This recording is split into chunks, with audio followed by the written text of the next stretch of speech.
I used to pride myself on being the type of person who thrives in quiet.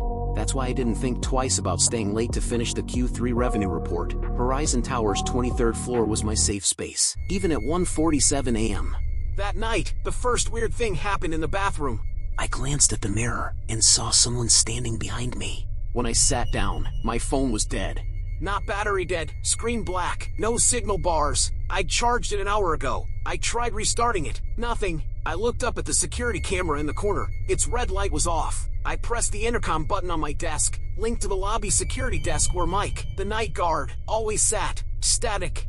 10 minutes later, I heard footsteps, slow, heavy, coming from the hall outside my cubicle. I leaned forward, ears pricked. The footsteps stopped. I held my breath. The mint gum stuck to the roof of my mouth. Then, thud, something hit the wall next to my cubicle. A stack of my reports. I realized they'd been on the shelf outside. I stood up, chair scraping against the floor. The hall light flickered. I peeked around the cubicle divider. Nothing, except my reports, scattered across the carpet. I walked over to pick them up. My hands were shaking. When I bent down, I smelled something, bleach, but sharper, like cleaning fluid mixed with something else. I stood up fast. The hall light flickered again. This time, when it came back on, I saw it, a shadow at the end of the hall. Tall, broad, janitor uniform. It tilted its head. I ran to the elevator, pressed the down button. The screen lit up, out of service. I banged on the door. Come on, I whispered. Come on, come on, come on. Nothing. I ran to the stairwell. The door was locked, chain across it, padlock closed.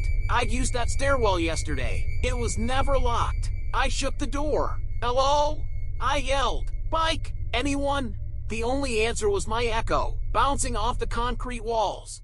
I went back to my cubicle, grabbed my bag. My hands were so sweaty I dropped my keys 3 times. I looked at the office door, wooden, with a key card reader. I swiped my card. Red light. Denied. I swiped again. Red. Denied. I banged on the door. Let me out!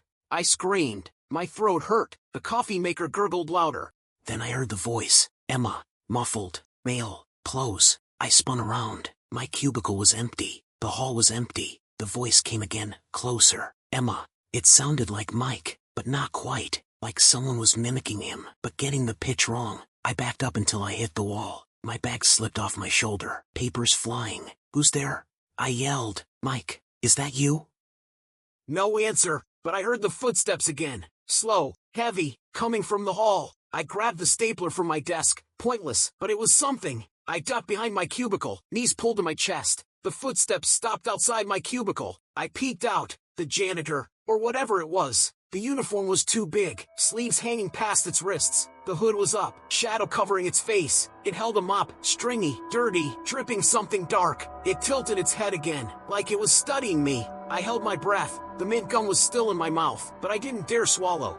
It moved, not towards me, towards my desk. It picked up my coffee mug, the one with World's Best Accountant on it, and turned it over. Coffee spilled onto my spreadsheet. I watched the brown liquid spread across the numbers. Then it looked at me. I don't know how I knew it was looking at me. Its face was in shadow, but I felt it. Cold, empty, hungry.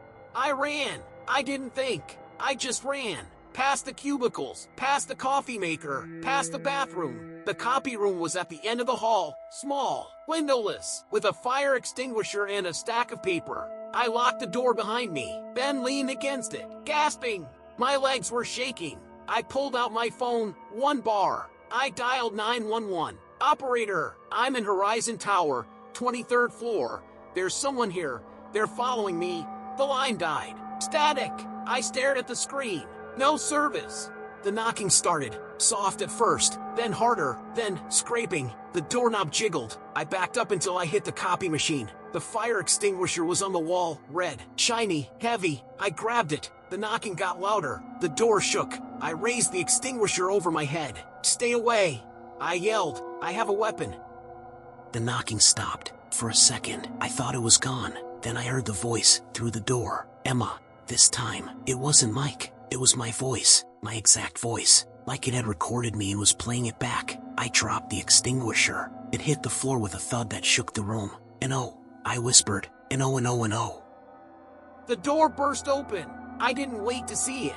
I ran past the cubicles, past the elevator, past the stairwell. I didn't know where I was going.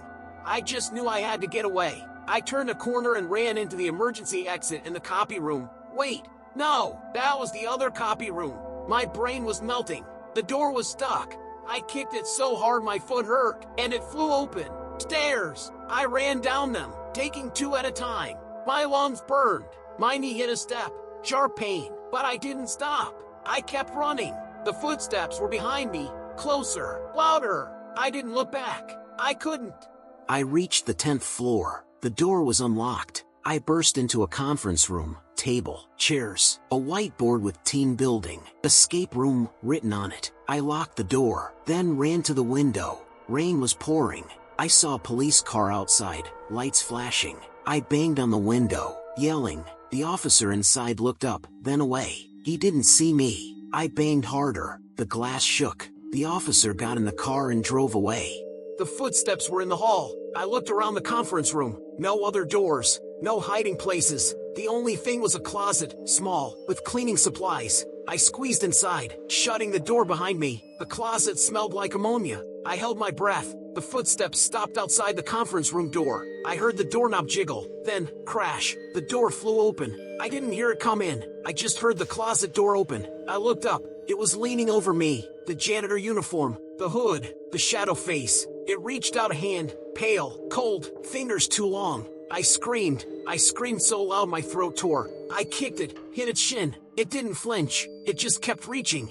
Then, sirens. Loud, blaring, impossible to ignore. The figure froze. I heard voices, officers, yelling. The figure turned and ran. I heard its footsteps fade down the hall. I sat in that closet for 10 minutes, maybe longer. I don't know. When the officers found me, I was still screaming. They had to carry me out. The police said no one was in the building. The security cameras were offline. Of course, Mike had called in sick. He'd texted the building manager at 10 p.m., but no one had told me. The janitor on duty, Carlos, had quit the next day. He told the police he'd felt something on the 23rd floor, something not right, and left early. No one ever found the figure, no fingerprints, no DNA, nothing. I quit my job a month later. I couldn't go back to that building. I couldn't even look at a spreadsheet without shaking. I moved to a tiny apartment in Capitol Hill. No high-rises, no motion lights, no mirrors. I covered them with towels. I still chew mint gum. I still check every door twice. I still wake up at 1:47 a.m., sweating, hearing that voice, Emma. Last week, I was at the grocery store. I turned a corner and saw a janitor, uniform too big, but up. I dropped my milk. It shattered on the floor. The janitor looked at me. I ran. I didn't stop running until I was home. Door locked, all lights on. I don't know who it was. I don't know if it's gone. I don't know if it's still watching. All I know is this: quiet isn't safe anymore. And sometimes, the thing you're most afraid of isn't the dark. It's the something in the dark that knows your name. Last night, I woke up at 1:47 a.m. I heard footsteps in the hall. I got out of bed, grabbed my baseball bat. I keep it under the bed now, and opened the door. The hall was empty, but on the floor, right outside my door, there was a stack of spreadsheets. My spreadsheets, the ones I'd left at Horizon Tower. I didn't sleep that night. I haven't slept since.